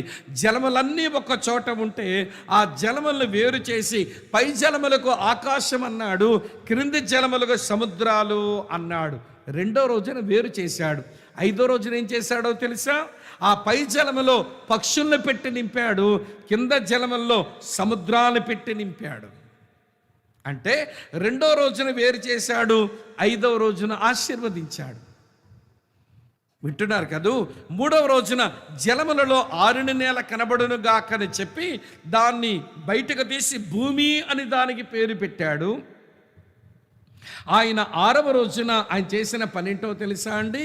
ఆ భూమి మీద మనుషులను చేసి పెట్టి పశువులను చేసి పెట్టి ఆశీర్వదించాడు. మొదటి రోజు వేరు చేయటం, 4వ రోజు ఆశీర్వదించడం. 2వ రోజు వేరు చేయటం, 5వ రోజు ఆశీర్వదించడం. 3వ రోజు వేరు చేయటం, 6వ రోజు ఆశీర్వదించడం. వేరు చేయటం, ఆశీర్వదించడం. ఎవరినైనా దేవుడు ఆశీర్వదించాలంటే ముందు వాళ్ళని వేరు చేస్తాడు, ప్రత్యేకపరుస్తాడు. అంతెందుకండి, కల్దీల దేశంలో ఉన్న అబ్రామును ఆయన వేరు చేసిన తర్వాతనే ఆశీర్వదించాడు. అవునా కాదా చెప్పండి? అందుకనే హెబ్రీ గ్రంథకర్త అంటున్నాడు, మీరు శ్రేష్టమైన జీవితానికి మీరు వచ్చారు. యేసుక్రీస్తునందు మీరు శ్రేష్టమైన జీవితం జీవించడానికి వచ్చారు. కాబట్టి మీరు వేరవ్వండి. ఎక్కడ నుంచి? గవిని వెలుపలికి రండి. తర్వాత శిబిరం వెలుపలికి రండి. శిబిరం లోపల మతం ఉంది, మతాన్ని వదిలి రండి. అమ్మా వింటున్నారా? శిబిరం లోపల ఏముంది? అమ్మా వినండి చాలా జాగ్రత్తగా. ఏముంది? మతం ఉంది. మీ పాత మతం ఉంది, అందులో ఉన్నవన్నీ మీరు చేశారు. ఏమొచ్చింది పెద్ద ప్రయోజనం? చదువుతాను చిన్న. పౌలు చెప్పాడు, ఆ పాత మతంలో ఏమేమి చేస్తూ ఉండేవాళ్ళో అవేంటో చెప్తాను చూడండి. గలతీయులకు రాసిన పత్రిక 4వ అధ్యాయం, గలతీయులకు రాసిన పత్రిక 4వ అధ్యాయం చదువుతున్నాను చూడండి ప్రియులారా. 9వ వచనం. అంటే ప్రత్యేకించబడిన జీవితం అలవర్చుకోవాలి. లోకమును స్నేహించక, లోకమును ప్రేమించక, లోకమును అంటించుకొనక, లోక మర్యాదల కిందకు వెళ్ళిపోక ప్రత్యేకమైన జీవితం. అమ్మా వింటున్నారా? ఆ మధ్య ఎవరో ఒక ఆమె ఇల్లు కట్టుకొని ఓపెనింగ్ పిలిస్తేను మేము తెల్ల చొక్కా తెల్ల ఫెంటా వేసుకొని స్తుతియు మహిమ గణతానీకైన పాట పాడి ఒక్కొక్క గదిలో రెబ్బను కత్తిరించి మొత్తానికి ఒక్కొక్క గదిలో ప్రార్థన చేసి వంటగదిలోకి వెళ్ళాం. ఆల్రెడీ వంట అయిపోయింది అక్కడ. ఆల్రెడీ ఎప్పుడో వంట అయిపోయింది. ఏంటమ్మా అప్పుడే వంట చేశారంటే, అదే అన్నయ్య గారు పాలు పొంగించాం. పాలు ఎందుకమ్మా పొంగించి నేలపాలు చేసావంటే, నేలపాలు అవ్వలేదు అన్నయ్య, పరమాన్నం ఉండేను అంది. మరి ఏది పరమాన్నం ఏది ఇక్కడ పాత్రలో అంటే 5 ముత్తైదువులు పెట్టిందంట. వాళ్ళు దెమ్మకొక్కలాగా మేసిపోయారు, అందరూ తినిపోయారు 5. ఏమి లేదు అందులో, ఖాళీగా ఉంది. ఎందుకమ్మా పెట్టావంటే, ఈ 5 ముత్తైదువులు కడుపులో చల్లగా చేస్తే ఈవిడిల్లు చల్లగా ఉంటుందంట. మరి మేమెందుకండి రావటం? ప్రార్థన ఎందుకు? వాక్యం ఎందుకు? ఈ పాటలు ఎందుకు? దైవ సేవకుల సమయాన్ని తినేయటం ఎందుకండి వీళ్ళు? నేను అన్న, సిస్టర్ 5 బాగా తిన్నారా అన్నాను. బాగా తినేసిపోయారన్నయ్య అంది. నేను అన్నాను, 5లో ఒక ఆవిడ ఖచ్చితంగా నువ్వెంత చెప్పండి, ఉప్పు నీటిలో పెరిగినా, ఉప్పు నీటిలోనే పట్టి తెచ్చినా లోపలకు ఉప్పు లాక్కోలేదు కనుక వండినప్పుడు ఏమేయాలి? చేప నేర్పిస్తుంటారా క్రైస్తవులారా ప్రత్యేకంగా జీవించడం అంటే ఏంటో. చేపను చూసేనే నేర్చుకోవాలి మనం. లోకంలోనే పుట్టాం కదా, లోకంలోనే పెరిగాం కదా, లోకంలోనే బ్రతుకుతున్నాం కదా, లోకం నుంచి ప్రత్యేకంగా బ్రతికితే ఏమైపోతాము అంటే చేప ఏమైపోద్ది? ఆ చేప దగ్గర నుంచి అయినా పాఠాలు నేర్చుకోవాడు మానేసి లోకమును ఏమంటే ప్రేమించడం మానరు, లోక స్నేహాలు మానరు, లోకం అంటించుకోవడం మానరు, లోక మర్యాద కిందకి వెళ్ళిపోవటం కూడా ఆపరు. మరి ప్రత్యేకించబడకపోతే ఆశీర్వాదం ఎట్లొస్తుంది చెప్పండి? సంఘం ఎలా క్షేమాభివృద్ధి పొందుతుంది? మీరే చెప్పండి. ఇది మొదటి మాట, ప్రత్యేకించబడిన జీవితం. ఒకటి చెప్పాను. రెండో సంగతి చెప్తాను చూడండి ప్రియులారా. అర్థమవుతుందా వ్యర్థమవుతుందా? మంచిది. హెబ్రీ పత్రిక చదువుతున్నాను, మళ్ళీ 13వ అధ్యాయం 12-13 వచనాలే చూడండి. మొదటి మాట ప్రత్యేకించబడిన జీవితం. రెండో మాట చదువుతున్నాను చూడండి, మళ్ళీ 12వ వచనం నుంచి. కావున యేసు కూడా తన స్వరక్తము చేత ప్రజలను పరిశుద్ధపరచుటకై, అమ్మ వింటున్నారా? యేసు కూడా ఏమంటే ఎక్కడికమ్మా అంటే ప్రభు దగ్గరకు చేరుదాం, ప్రత్యేకించబడదాం. మొదటి మాట, ప్రభువునొద్దకు చేరుదాం. రెండవ మాట, అక్క చెల్లి తమ్ముడన్నా వినండి, ప్రభువునొద్దకు మనం చేరితే ప్రభు ఏదో ఇస్తాట. ఇచ్చిన వాటిని పట్టుకున్న వాటిని ఉపయోగించుకొని ఈ భూమి మీద బ్రతికితే వినండి, ఆధ్యాత్మిక క్షేమాభివృద్ధి కలుగుద్ది. మళ్ళీ చెప్పనా? ఏమండి, ప్రత్యేకించబడిన మనం ఎక్కడికి రావాలి? ఏమండి, ప్రభువునొద్దకు రావాలి. ప్రభువునొద్దకు వచ్చిన వారికి ప్రభు ఏమేమో ఇస్తాడంట. ఇచ్చిన వాటిని పట్టుకొని బ్రతికితే సంఘముగా, వ్యక్తులంగా, కుటుంబాలుగా మన క్షేమాభివృద్ధిని మనం పొందుతాం. రండి, ప్రభు దగ్గరకు వస్తే ఏమిస్తాడో వరుసగా లిస్ట్ మీకు చూపిస్తాను. రండి, అందరూ కలిసి యోహాను సువార్త 17వ అధ్యాయం దగ్గరకు రండి. యోహాను సువార్త 17వ అధ్యాయం. ప్రభు మరణించక మునుపు అతను చేసిన ప్రధాన యాజకుని ప్రార్థన అది. ఏమండి, యోహాను సువార్త 17వ అధ్యాయం చదువుతున్నాను చూడండి ప్రియులారా. ప్రభు మరణించక మునుపు తాను చేసిన ప్రధాన యాజకుని ప్రార్థనలో ఏమేమో ఇస్తాట. ఏంటో చదువుతాను చూడండి. యోహాను సువార్త 17వ అధ్యాయం నేను చదువుతున్నాను 2వ వచనం. నీ కుమారుడు నిన్ను మహిమపరచునట్లు నీ కుమారుని మహిమపరచుము. నీవు నీ కుమారునికిచ్చిన వారందరికీ ఆయన నిత్య జీవం అనుగ్రహించినట్లు సర్వ శరీరుల మీద ఆయనకు అధికారం ఇచ్చితివి. తండ్రి, నా యొద్దకు వచ్చిన వారికి నేను దేవుని జీవాన్ని ఇస్తున్నాను. ఏమిస్తాడట ఆయన? దేవుని జీవాన్ని ఇస్తున్నాను అన్నాడు. నేను రాత్రి చెప్పాను, మొదటి యోహాను పత్రిక 5:12 ప్రకారం దేవుని కుమారుని అంగీకరించేవాడు జీవము గలవాడే, దేవుని కుమారుని అంగీకరించిన వాడు జీవము లేనివాడే. కనుక ప్రభువునొద్దకు వచ్చిన వారికి ఆయన అనుగ్రహించేది ఏంటనంటే దేవుని జీవం. మొదటి మాట. రెండో మాట చెప్తాను చూడండి ప్రియులారా. ఇలా రాసి ఉంది, 7వ వచనం ఇలా రాసి ఉంది, 17:7 చూడండి. తండ్రి, నీవు నాకు అనుగ్రహించిన మాటలు నేను వారికిచ్చి ఉన్నాను. ఏమిస్తున్నాడట ఆయన? దేవుని మాటలు ఇస్తున్నాడట. ఏ మాటలైతే ఆదరిస్తాయో, ఏ మాటలైతే బ్రతికిస్తాయో, ఏ మాటలైతే లాభం కలిగిస్తాయో, ఏ మాటలైతే బుద్ధి కలిగిస్తాయో, ఏ మాటలైతే తెప్పరలు చేస్తాయో, తండ్రి ఆ మాటలన్నీ నేను వీరికిచ్చేస్తున్నాను. దేవుని జీవం, దేవుని మాటలు నా యొద్దకు వచ్చిన వారికి నేను ఇచ్చివే. వారు క్షేమాభివృద్ధి నొందు నిమిత్తం, వారు ఆధ్యాత్మిక అభివృద్ధి పొందు నిమిత్తం నీ జీవాన్ని వాళ్ళకి ఇస్తున్నాను, నీ మాటలు వాళ్ళకి ఇస్తున్నాను. 2 చెప్పాను, 3 చెప్తాను రండి ప్రియులారా. మరొకటి ఇస్తాడంట ఆయన. ఏమిస్తాడో నేను చదువుతున్నాను, శ్రద్ధగా వినండి. అదే యోహాను సువార్త 17వ అధ్యాయంలో ఇలా వ్రాసి ఉంది ప్రియులారా. చదువుతున్నాను 22వ వచనం.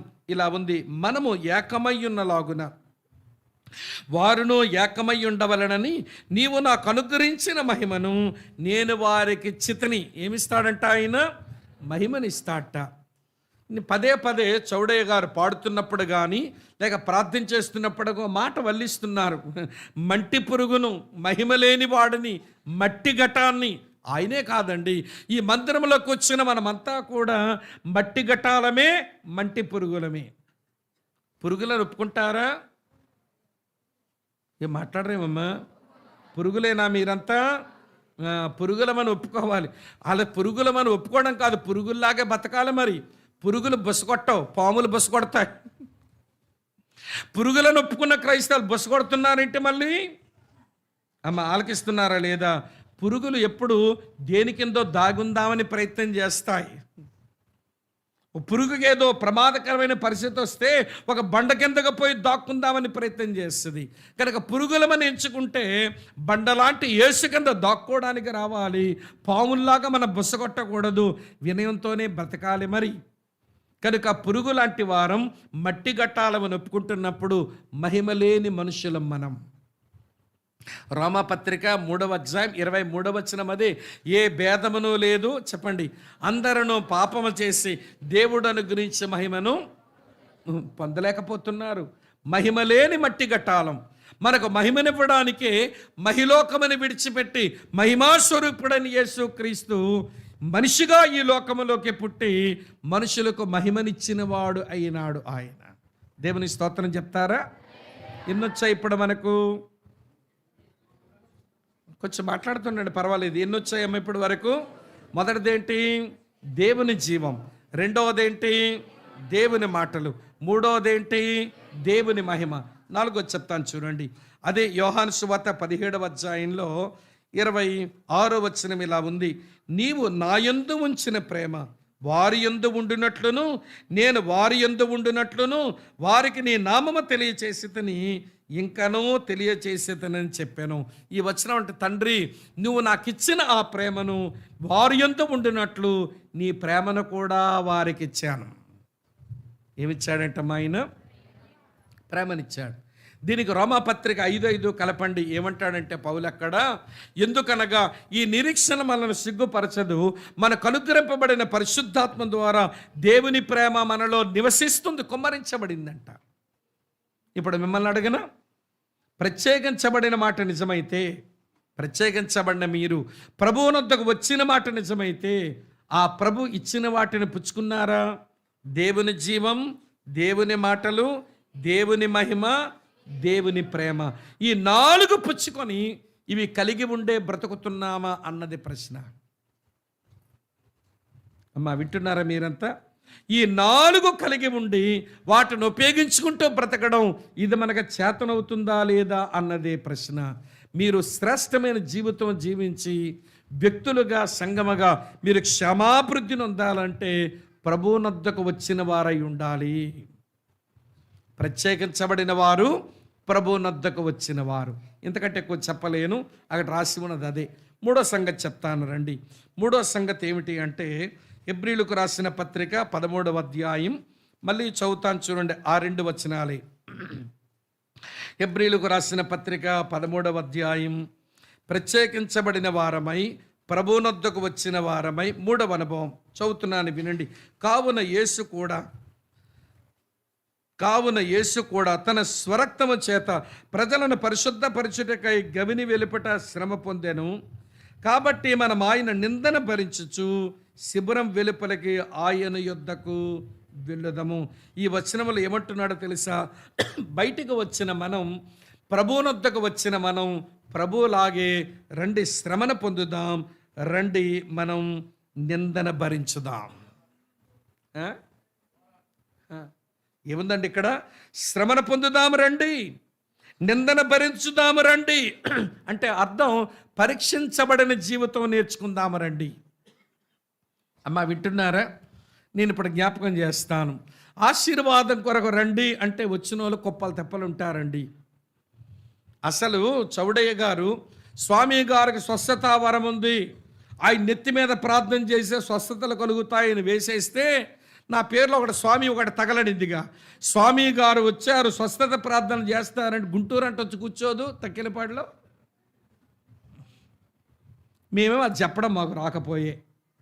ఎందుకు మాకు చెప్పడం రాదు అంటే, యేసు ప్రభు వచ్చింది జబ్బులు తగ్గించడానికి కాదు, యేసు ప్రభు వచ్చింది అప్పులు తీర్చడానికి కాదు, యేసు ప్రభు వచ్చింది, వింటున్నారా లేదా మీరు, నీ తిప్పలు తగ్గించడానికి కాదు. యేసు ప్రభు వచ్చింది నిన్ను తన పోలికలో మార్చుకోవడానికి. నిన్నెవరో పాటలు పాడినప్పుడు చెప్తున్న, ప్రభు యొక్క సారూప్యములోకి మనం రావాలి, తన పోలికలోనికి మనం రావాలి, ఆయన సంపూర్ణతలోనికి మనం రావాలి. అక్కా చెల్లి తమ్ముడన్న వినండి, యేసయ్య పోలిక, యేసయ్య సారూప్యం, యేసయ్య సంపూర్ణత ఊరకనే రాదు. దాని కొరకు మనం పరీక్షించబడాలి. అమ్మా వింటున్నారా? కనుక గవిని వెలుపలకు రండి, శిబిరం వెలుపలకు రండి, మన శ్రమను పొందుదాం, మన నిందన భరిద్దామంటే పరీక్షించబడిన జీవితానికి రండి. ఈ రోజున క్రైస్తవులకు శ్రమల వేదాంతం తెలియక, శ్రమల వెనుక దాగి ఉన్న సిరులు అర్థం కాక శ్రమలంటే బెంబేలెత్తిపోతున్నారండి, పరీక్షలంటే కలవరపడిపోతున్నారండి. ఒక మాట చెప్పనా, పరీక్షింపబడిన క్రైస్తవుడు పనికిమాలిన క్రైస్తవుడు. శిలువ వద్దనుకున్న వానికి అక్కడ సింహాసనం ఉండదు. ఏమండి, ఇక్కడ కష్టమొద్దు అనుకున్న వానికి అక్కడ కిరీటం ఉండదు. నా కష్టాలు ఏమి ఉండొద్దు అని అనుకుంటే నీకు అక్కడ కిరీటం లేదు. నాకు సిలువ ఎక్కడ నేను భరించలేను అనుకుంటే అక్కడ నీ సింహాసనం లేదు. నేను పరీక్షించబడకూడదు అనుకుంటే నువ్వు పనికి మాలిన దానివి అన్నమాట. మాట వాడాను, ఏమనుకోకండి. ఎందుకంటే యేసయ్య చెప్పాడండి. చదవండి, ఇప్పుడు ఈ వచనాలు చూపిస్తాను. యోహాను సువార్త 16వ అధ్యాయం 33వ వచనం చూడండి ఏముందో. యోహాను సువార్త 16వ అధ్యాయం 33వ వచనం. ప్రభు ఇలా చెప్పారు, లోకములో మీకు ఏమి కలుగును, అయినను ఏం తెచ్చుకోండి, నేను లోకాన్ని ఏం చేశాను, జయించాను. అంతే. లోకములో మీకు శ్రమ కలుగును. పౌలు భక్తుడు కూడా అన్నాడు 2 తిమోతి 3:12 క్రీస్తు యేసునందు సద్భక్తితో బ్రతకనుద్దేశించిన వారు చెప్పండి ఏం పొందుదురు, హింస పొందుదురు. 1 పేతురు పత్రిక 4:12 పేతురు అంటాడు, అయ్యో మీ కలుగుతున్నటువంటి ఈ శ్రమలను చూచి ఏదో వింత జరిగినట్టు మీరు ఆశ్చర్యపోకండి. వింత జరిగినట్టు మీరు ఆశ్చర్యపోకండి. మనము శ్రమలకు పిలువబడ్డాం. శ్రమలు తెచ్చే సిరులు ఇప్పుడు చెప్తాను, వినండి ప్రియులారా, బాగా వినండి. శ్రమల వల్ల మనకు వచ్చే ప్రయోజనాలు చెప్తాను. ఇది చెబితే నాకేమైనా శ్రమలు వస్తే ఎంత బాగున్నా అనిపిస్తుంది మనకి. మీకు అర్థమయ్యేలా చెప్పనా, వినండి ప్రియమైన స్నేహితులారా. ఒక బంగారు ముక్క, దానికి తాడు కట్టి మెడలో పెట్టుకుని ఊరేగిన అమ్మని చూపించండి. ఒక చిన్న బంగారపు ముక్క, దాన్ని తాడు కట్టుకొని మెడలో వేసుకుని ఊరేగిన అమ్మనక్కలను చూపించండి. ఏం బంగారం ముక్క కాదా అది? అందులో బంగారం లేదా? ఉంది. కానీ మొక్కనేం వేసుకుంటామండి, ఆభరణం అయితే వేసుకుంటాను నేను. మరి ఆ చిన్న బంగారం ఒక ఆభరణం అవ్వాలంటే కంసాల వాని కొలిమిలో కాలవలసిందే. కాలిన తర్వాత కంసాల వాని యొక్క సుత్తి దెబ్బలు తినవలసిందే. తర్వాత కంసాల యొక్క ఉలి దెబ్బలు తినవలసిందే. కంసాల వాడు సానబడితే అది అరిగిపోవలసింది. అప్పుడది ఆభరణం అయితే ఎవరైనా అలంకరించుకోవడానికి ఉపయోగపడుతుంది. ఉత్తి బంగారం మొక్క ఎవడు అలంకరించుకోడు. అందుకని యాకోబు అంటాడు, శ్రమలు మనల్ని సంపూర్ణులుగా చేస్తాయి, శ్రమలు మనల్ని అనునాంగులుగా చేస్తాయి, శ్రమలు మనలను సంపూర్ణులుగా పరిపూర్ణులుగా చేస్తాయి, మనకు ఎదుగుదల ఇస్తాయి. శ్రమ అవసరం అన్నాడు. ఇంకా మీకు అర్థమయ్యేలా చెప్తాను. మనం కంసాల వాని ఇంటికి వెళ్ళాం. ఆయన ఒక 1/2 తులం బంగారం కొలిమిలో వేసి కాలుస్తున్నాడు.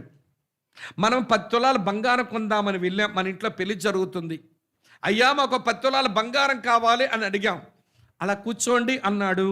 ఏవండి, ఆ కొలిమిలో ఉన్న 1/4 తులం బంగారం మొక్క మీద దృష్టి పెట్టాడు. అయ్యా మాకు 10 తులాల బంగారం కావాలి రా అన్నాం. కూర్చోండి సార్ అన్నాడు. 1/4 తులం బంగారం మొక్క మీదే దృష్టి పెట్టాడు. ఏయ్ మాకు 10 తులాల బంగారం కావాలయ్యా అంటున్నాం. కూర్చోండి సార్, నేను కొంచెం పనిలో ఉన్నానంటాడు. ఏమిటి అతని మనస్తత్వం అంటే, నువ్వు 10 తులాల బంగారం కొరకు నువ్వు వచ్చినా కొలిమిలో పెట్టబడిన 1/4 తులం బంగారం మీద దృష్టి ఉంటుంది. అలా దృష్టి పెట్టకపోతే ఇది మాడి మసైపోతుంది. అది ఎంత నిజమో, దేవునికి ఎన్ని పనులున్నా కానీ శ్రమలలో పెట్టిన తన పిల్లల మీద దృష్టి పెట్టడంలో దేవుడు నిష్ణాతుడుగా ఉంటాడు. వేరొక లక్ష్యం ఆయనకు ఉండదు. ఇంకా మీకు అర్థం కాలేదా? ఇంకా చెప్తాను వినండి. కొలిమిలో ఉన్న బంగారపు ముక్క మీద ఏమండి దృష్టి పెట్టిన వాడు ఏమంటే దూరంగా ఉండడు, దాన్ని దగ్గరగా పెట్టుకొని చూస్తూ ఉంటాడు. ఏ క్రైస్తవ విశ్వాస అయితే శ్రమల గుండా ప్రయాణం చేస్తారో ప్రభు వారికి చాలా దగ్గరగా ఉంటాడు. ఇంకా మీకు అర్థమయ్యేలా చెప్తాను. మా బైబిల్ కాలేజీలో ఒక అబ్బాయి టీచర్స్ అందరినీ వాళ్ళ ఇంటి భోజనాన్ని పిలిచాడు. వాళ్ళ ఊర్లో పిలిస్తేను ఏమంటే అందరం వెళ్ళాము. నాతో ఉన్న మిగిలిన బైబిల్ టీచర్స్ అంతా వాళ్ళు భోజనానికి వచ్చి డైనింగ్ టేబుల్ దగ్గర కూర్చున్నారు. నేను కూడా చెయ్యి కడుక్కున్న తర్వాత నాకు ఒక చిన్న మాయిదార్ రోగం ఉంది.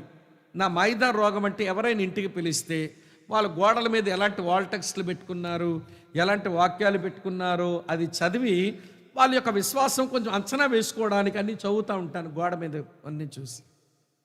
సరే, వాళ్ళ ఇంటికి వెళ్ళాక కూడా గోడలు వెతుకుతున్నాయి నా కళ్ళు. మొత్తానికి ఒక గోడ మీద వాల్టెక్స్ కనబడిందండి. భలే ఆసక్తిగా అనిపించింది నాకు. ఆ వాల్టెక్స్ నిలబడి, తమ్ముడు రండి అంటే, అన్న ఉండండి అన్న ఒక్క నిమిషం అని చెప్పి ఆ గోడ దగ్గర నిలబడిపోయాను. ఆ వాల్టెక్స్లో ఏముందనంటే ఇసుక దెబ్బల మీద 4 పాదాలు కనబడ్డాయి. అంటే ఎంతమంది నడుస్తున్నారు? 4. అంటే ఒకడికి ఒక కాలు ఉంటుంది. ఏం పిల్లలరా మీరు చెప్పు అమ్మ, ఎంతమంది నడుస్తున్నారు? 2 నడుస్తున్నారు. కొంత దూరం ఆ ఇసుక దెబ్బల మీద 4 పాదాలు కాస్త 2 పాదాలు అయినాయి. 2 పాదాలు కనబడ్డంలా. ఆ కిందని విశ్వాసిలా మాట్లాడుతున్న, దేవా, నా పరిస్థితులన్నీ బాగున్నప్పుడు నువ్వు నా పక్కనే నడిచావు. ఈ 2 అడుగులు నావి, ఆ 2 అడుగులు నీవి. కానీ నాకు శ్రమలు వచ్చినప్పుడు నువ్వు నన్ను విడిచిపెట్టి వెళ్ళిపోయావు. ఈ 2 అడుగులు నావే, నువ్వు ఎక్కడికి వెళ్ళిపోయావో అని ప్రశ్నిస్తున్నాడు విశ్వాసి.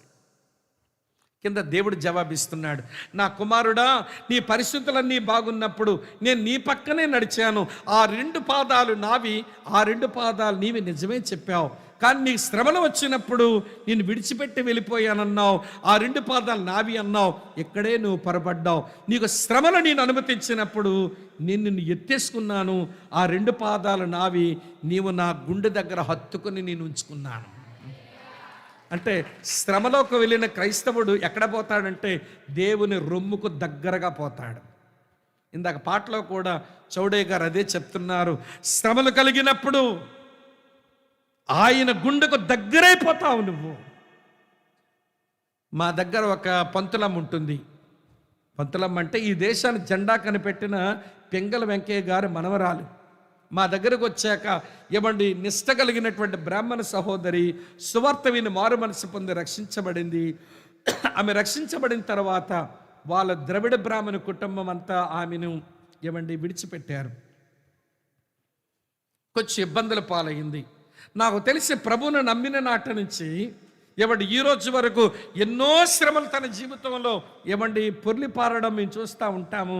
అప్పుడప్పుడు ప్రార్థన చేస్తూ ఉంటుంది. ఆమె ప్రార్థన విన్నా నేను, ప్రభువా, నేను పొందవలసిన శ్రమలు ఏదైనా ఉంటే త్వరగా ఇచ్చేవా? ఏంటి పంతులమ్మ కోరిక? స్వస్థతివు నాయన, అప్పు తీర్చు నాయన, పిల్లకి పెళ్లి చేయి నాయన, లేకపోతే ఇల్లు కట్టు నాయన. ఈ చవకబారి ప్రార్థనలు అలవాటైనే కానీ క్రైస్తవులకు, దేవా, నేను నీ పోలికలోకి రావడానికి, నేను నీ స్వారూప్యంలోకి రావడానికి, నేను పొందవలసిన శ్రమలు ఏవైనా మిగిలిపోతే నాకు అనుగ్రహించవా అడిగిన క్రైస్తవులేరండి. శ్రమల వేదాంతం తెలియక, శ్రమల తరువాత వచ్చే శిరుడు మనకు అర్థం కాక ఎంతసేపు సుఖమే కావాలి, స్వస్థతే కావాలి. మా దగ్గరకు వస్తుంటారు ప్రార్థన చేయమని. అయ్యా, కడుపు నొప్పి ప్రార్థన చేయవా? కడుపు నొప్పి ఎందుకు వచ్చింది? కడుపు ఉంది కాబట్టి. కడుపు నొప్పికే మేము ప్రార్థన చేయాలంటండి.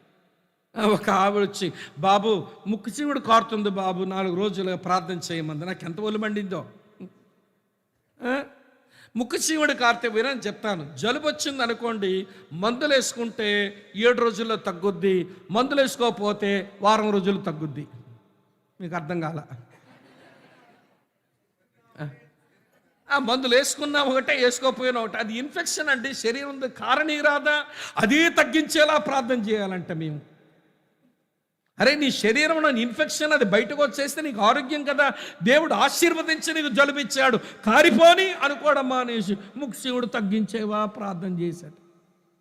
ఈ చిల్లర భక్తులు నేర్చుకున్నారు ఏంటండి చిల్లర క్రైస్తవులు. ఇలా అన్నా నన్ను బాధపడకండి. ఎంతసేపు నాకు ఏమండి జబ్బు తగ్గించు, అప్పు తీర్చు, ఇల్లు కట్టు, పిల్లకి పెళ్లి చేయి, పిల్లాడికి ఉద్యోగం ఇవ్వు, ఈ చిల్లర విషయాలు అడుక్కోవడం వచ్చింది. కానీ ప్రభువా, నేను నీ పోలికలోకి రావడానికి, నేను నీ స్వారూప్యంలోకి రావడానికి, నేను నీ యందు సంపూర్ణురాలు అవ్వడానికి నేను పొందవలసిన శ్రమలు ఏదైనా ఉంటే అనుగ్రహించవా అని అడిగినో లేరండి. శ్రమలు నీకు తెచ్చే భాగ్యం నీకు అర్థమైతే ఈ పంతులమ్మలాగే ప్రార్థన చేస్తాం. అమ్మ అర్థమైంది నేను చెప్పే విషయం. అందుకనే భక్తుడు పిలుస్తున్నాడు.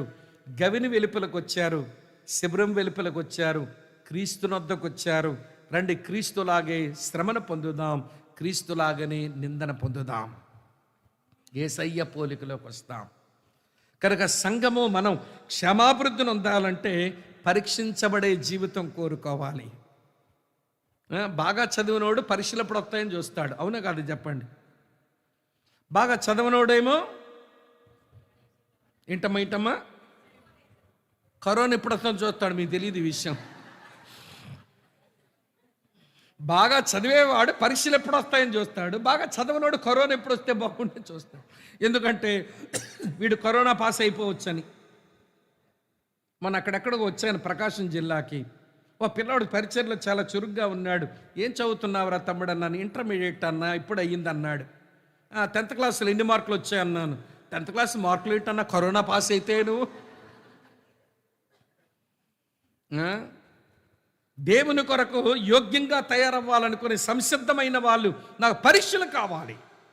దావీదులాగా దేవాను నన్ను పరీక్షించు, నీకు ఆయాసకరమైన మార్గం ఏదైనాలో ఉంటే చూయించు అన్నట్టుగా ప్రార్థన చేస్తారు.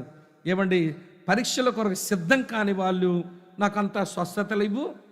ఇందా చెప్పానుగా, ఇది తీసేసేయి, కాలు గుచ్చింది ఇది తీసేసేయి, గుచ్చుకున్న ముళ్ళు తీసేయి, ముక్కులోంచి కాడుతో చీముడు తగ్గించేయి. ఇంతకంటే ఏమొస్తున్నాయండి ప్రార్థనలు మనకి చెప్పండి? మీ భక్తిని నేను తక్కువ అంచనా వేసి మాట్లాడడం లేదు సుమా, మిమ్మల్ని రేపాలని మాట అంటున్నాను. ప్రభు పోలికలోకి రావడానికి, ప్రభు సారూప్యంలోకి రావడానికి, ప్రభు సంపూర్ణతలోకి రావడానికి పరీక్షలు కోరుకునే క్రైస్తవులు ఎంతమంది దినాల్లో? ఇది ఎవరికి వాళ్ళమే ఆలోచించాలి. క్షేమాభివృద్ధి నొందే సంఘం, క్షేమాభివృద్ధి నొందే క్రైస్తవుడు, వినండి, మొదటి మాట ప్రత్యేకించబడిన జీవితం జీవిస్తాడు. రెండో మాట ప్రభువునొద్దకు వచ్చిన జీవితం జీవిస్తాడు. మూడో మాట పరీక్షింపబడే జీవితంలో ఉంటాడు. నాలుగో సంగతి చెప్తాను రండి. నాలుగో సంగతి హెబ్రీయులకు రాసిన పత్రిక మళ్ళీ 13వ అధ్యాయంలోనే ప్రియులారా తర్వాత వచనం చదువుతాను చూడండి. 14వ వచనం, నిలువరమైన పట్టణం మనకెక్కడ లేదు కానీ ఉండబోవచ్చున్న దానికోసం ఎదురు చూచుచున్నాము.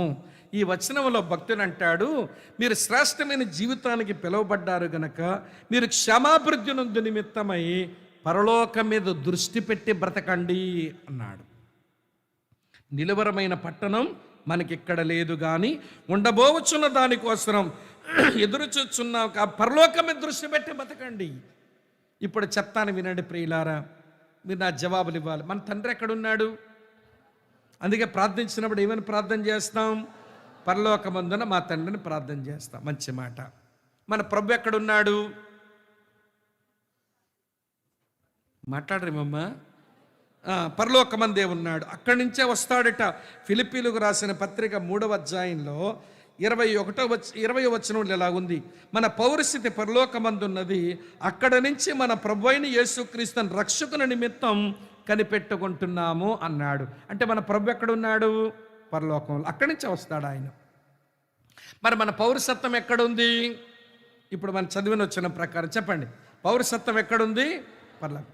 మన పేరు ఎక్కడ రాయబడింది? పరలోకమందు జీవగ్రంథంలో రాయబడింది. మన నివాసం ఎక్కడుంది? పరలోకమందు మన యేసయ్య మన కొరకు నియమించిన నివాసం మనకు అక్కడ ఉంది. ఇన్నొచ్చా ఇప్పుడు? మన తండ్రి ఎక్కడున్నాడు? మన ప్రభు ఎక్కడున్నాడు? మన పేరు ఎక్కడుంది? మన పౌరసత్వం ఎక్కడుంది? మన నివాసం ఎక్కడుంది?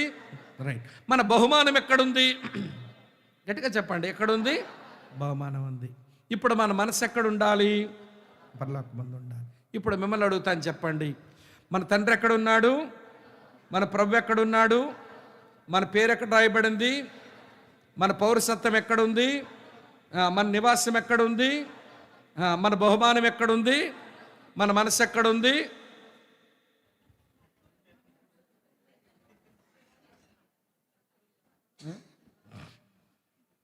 తెగించేకండి, బరితెగించేకండి చెప్పడానికి. దేవుని మందిరములు ఉన్నాం మనమంతా.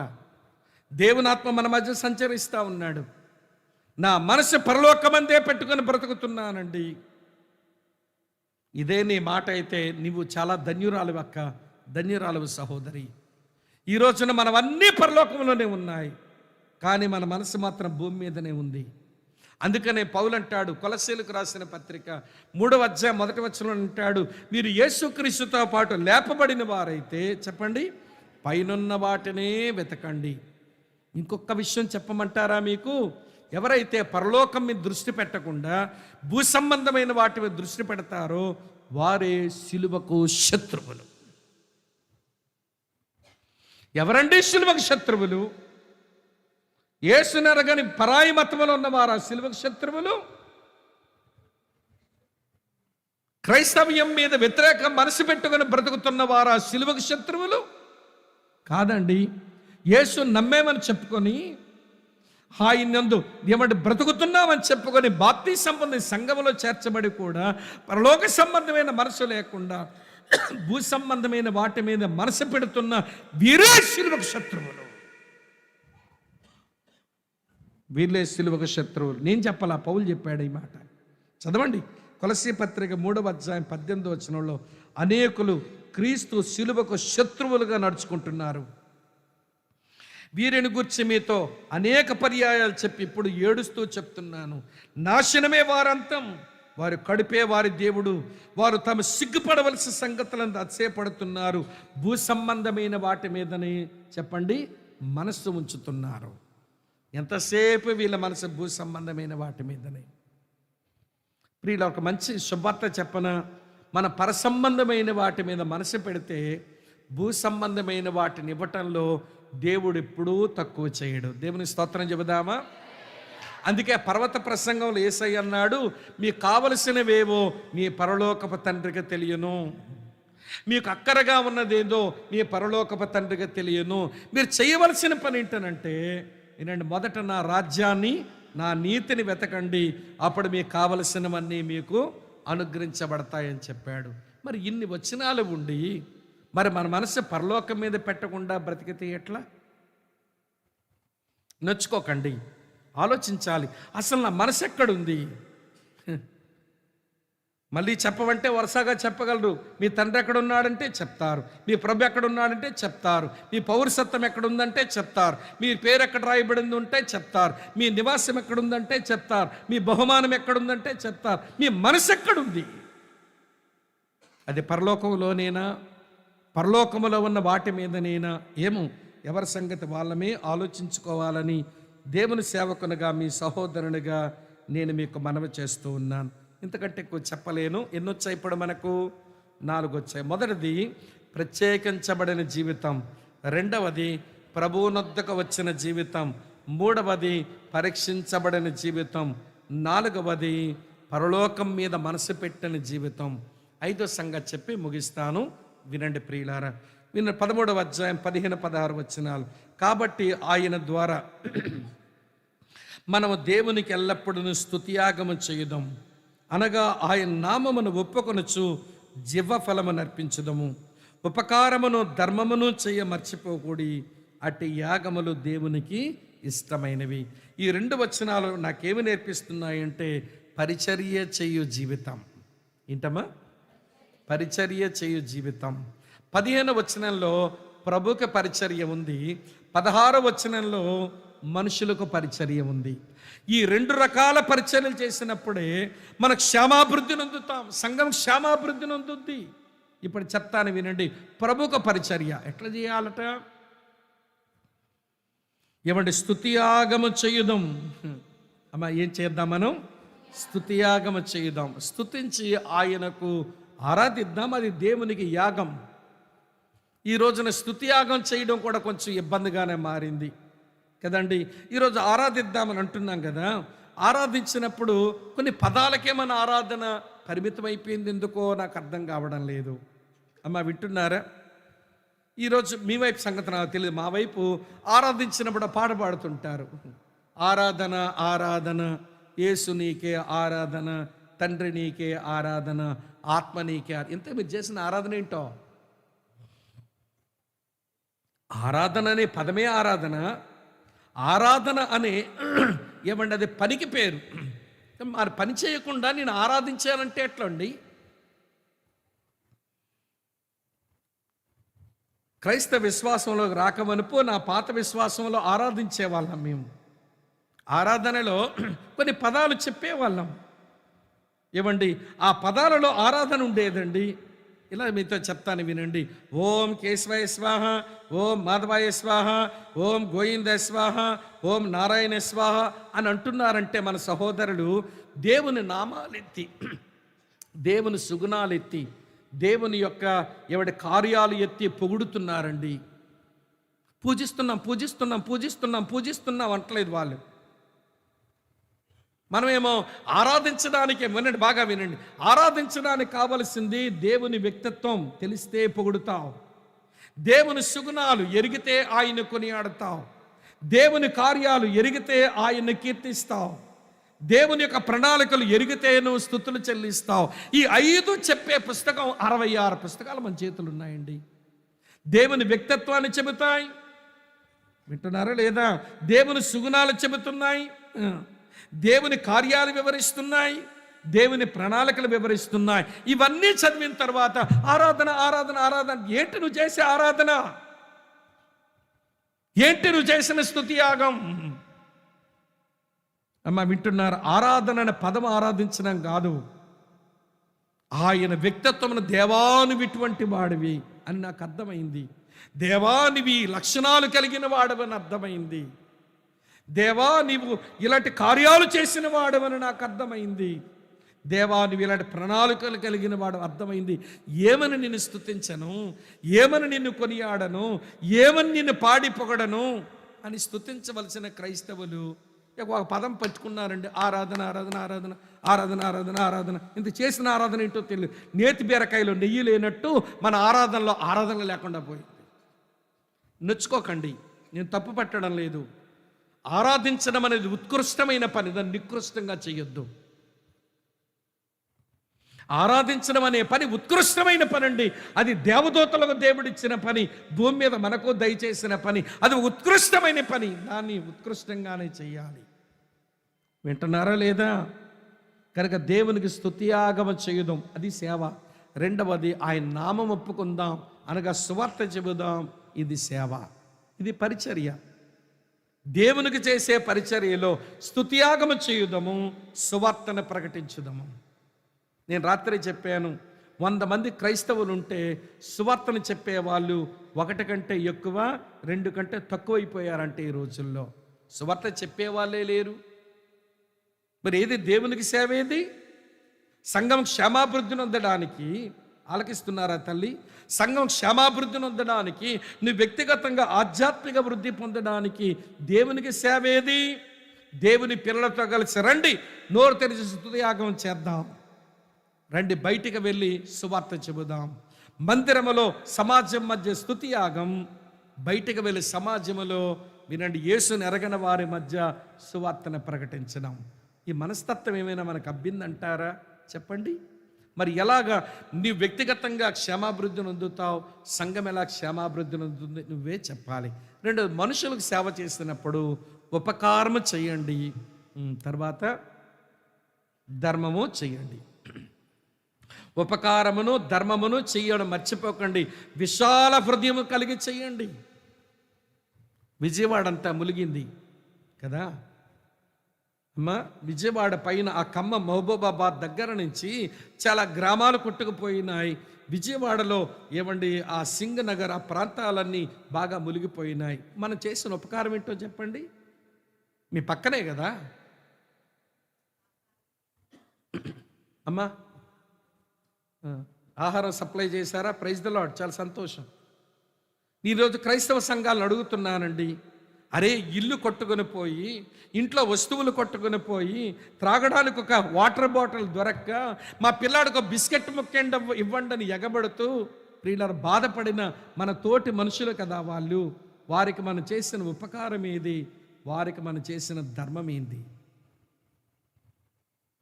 ఉపకారం చెయ్యండి, తిరిగి ప్రత్యుపకారం వచ్చేస్తుంది, తీసుకోండి, పర్వాలేదు. ధర్మం చెయ్యండి, అటువైపు నుంచి ఏది ఆశించకండి. మీ ఇంటికి వచ్చి అమ్మ ధర్మం పెట్టండి అని అడిగాడు ఒక బికారి. ఆయన 10 రూపాయలు ఇచ్చావు, ఈరోజు 10 రూపాయలు ఇచ్చాను కానీ రేపు 20 రూపాయలు నాకు ఇవ్వాలని నువ్వు అన్నావు అనుకో, ఆడు కాదు బికారోడు. నీ దగ్గర ఉంది బికారీ బుద్ధి. ధర్మం చేసినప్పుడు మళ్ళీ తిరిగి అట్నుంచి ఏమి ఆశించకూడదు. దేవుని పేరట చేయడం అంతే. దాని ప్రతిఫలం పరలోకంలో దొరుకుతుంది. స్తోత్రం చెబుదామా? అక్కడ దొరుకుతుంది ప్రతిఫలం మనకు. అలాగనే ప్రియమిత్రులారా వినండి, ఉపకారం చేద్దాం, తిరిగి వాళ్ళ ప్రత్యుపకారం చేయగలిగితే దేవునికి స్తోత్రం, చేయకపోతే మరీ సంతోషం, పరలోకంలో మనకు ఫలం అధికమవుతుంది. కాబట్టి ప్రియుల, మనుషులకు పరిచర్య చేయండి, దేవునికి పరిచర్య చేయండి. వ్యక్తిగతంగా క్షేమాభివృద్ధి నొందుతాము, సంఘం కూడా క్షేమాభివృద్ధి నొందుతుంది. అర్థమైంది అనుకుంటున్నాను.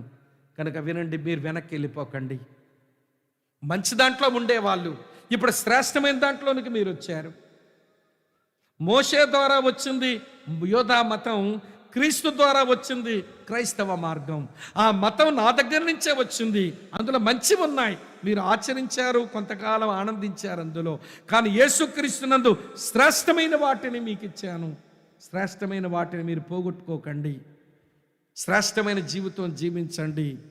ప్రత్యేకించబడిన జీవితమే శ్రేష్టమైన జీవితం. ప్రభువునొద్దకు వచ్చిన జీవితమే శ్రేష్టమైన జీవితం. పరీక్షింపబడిన జీవితమే శ్రేష్టమైన జీవితం. వినండి ప్రియులారా, పరలోకం మీద దృష్టి పెట్టి బ్రతుకుతున్న జీవితమే శ్రేష్టమైన జీవితం.